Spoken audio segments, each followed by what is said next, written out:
A recent study conducted by researchers from Correlation Research and the University of Quebec found that the excess all-cause mortality in 125 countries is incompatible with a pandemic viral respiratory disease.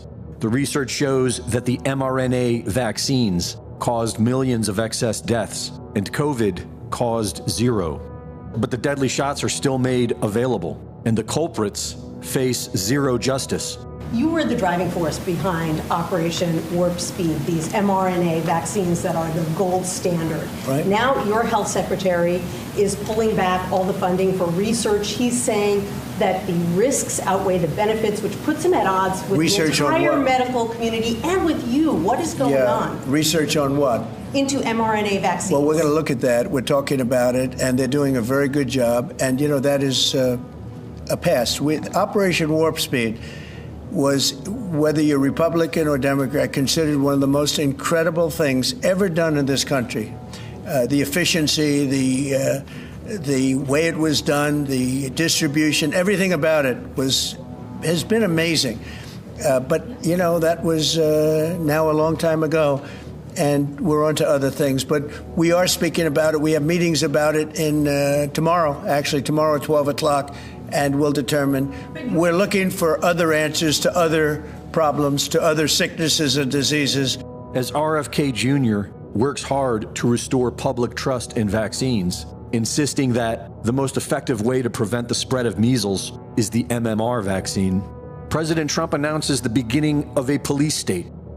With $45 billion of the big, beautiful spending bill, Trump is seeing to the largest federal expansion of prisons and detention powers in U.S. history. In the past few weeks, the Trump administration has been laying out plans to have military operations in U.S. cities for years to come, a quick reaction force for domestic civil disturbance, like protesting an AI-prescribed mRNA vaccine. He then announced taking control of Washington, D.C. and several U.S. cities.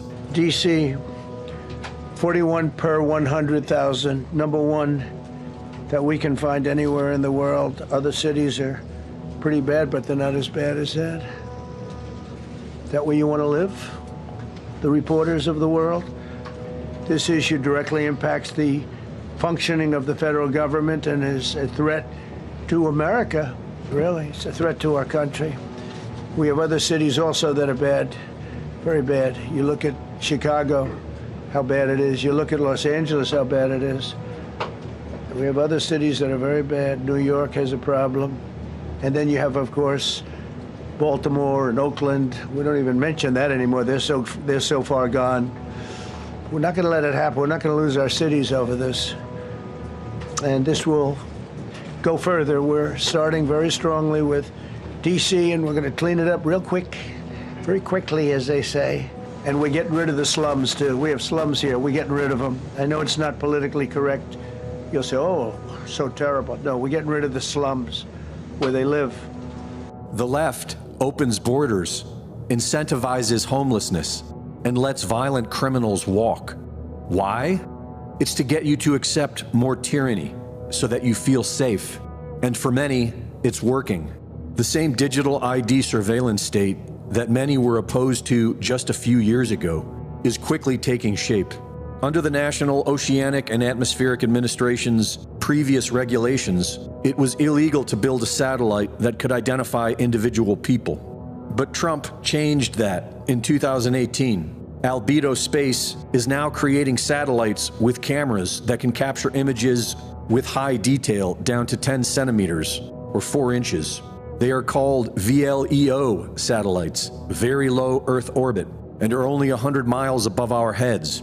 An eye in the sky that can see you in your home. Albedo Space is funded in part by Bill Gates' investment firm Breakthrough Energy Ventures. ICE is now the home to the highest paid feds, and their new biometric surveillance tech, the Inmate Recognition and Identification System, IRIS, and its mobile counterpart, Morris, allow low IQ ICE goons the ability to positively identify individuals in seconds from virtually anywhere. The police state is coming fast, and without any pushback, Everyone will need to be registered into the biometric checkpoint carbon tax system. Let's do this. Let's do this together. Let's see. It's going to go pretty quickly. Greg Reese reporting.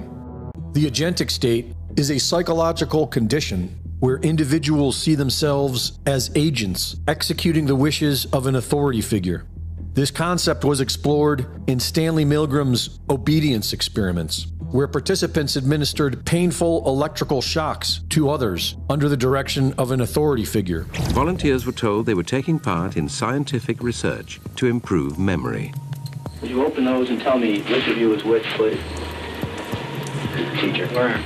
Teacher. Separated by a screen, the teacher would ask the learner questions in a word game and administer an electric shock when the answer was incorrect.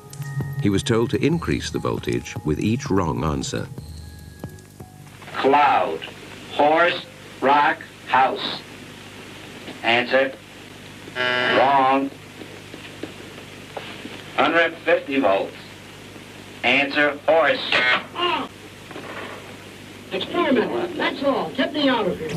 These experiments showed that the agentic state leads to a loss of individual responsibility. Those involved believe they are simply following orders and doing the right thing. Published in May of this year by the Global Government Technology Center in Berlin, a proxy of the World Economic Forum, the Agentic State White Paper outlines how agentic AI will revamp 10 functional layers of public administration. The white paper states that in an era increasingly characterized by polycrisis, interconnected and cascading shocks ranging from pandemics and extreme weather events to cyber-physical attacks, financial instability, disinformation campaigns, and even conventional warfare, traditional crisis management models are under strain. Threat actors are already adapting. With AI, they can automate, scale, and personalize attacks at unprecedented speed. Governments, by contrast, are often still operating with institutional reflexes, shaped for a slower, more linear world. One of the main proposals is something called simulation infrastructure, where every individual is given a virtual twin, and everything we do will be analyzed and simulated with the idea that these simulations can be used for knowing the future actions of an individual or a group. The report claims that when a crisis begins to unfold, AI initiates the first steps in crisis response before human-in-the-loop structures have time to react. These agents will work alongside increasingly autonomous physical systems, such as drones and robots, forming the backbone of a responsive, adaptive crisis infrastructure. Co-founder of Oracle AI, Larry Ellison, explains how this might look in the near future. The police will be on their best behavior because we're constantly watching and recording everything that's going on. Citizens will be on their best behavior because we're constantly recording and reporting everything that's going on. And it's unimpeachable. It's not people that are looking at those cameras, it's AI that's looking at the camera. No, you can't do this. A drone goes out there, get there way faster than a police car. There's no reason for, by the way, high-speed chases. You shouldn't have high-speed chases between cars. You just have a drone follow the car. I mean, it's very, very simple. And the new generation of autonomous drones. And who are you, little fella? Come to show them where I am. Not nice.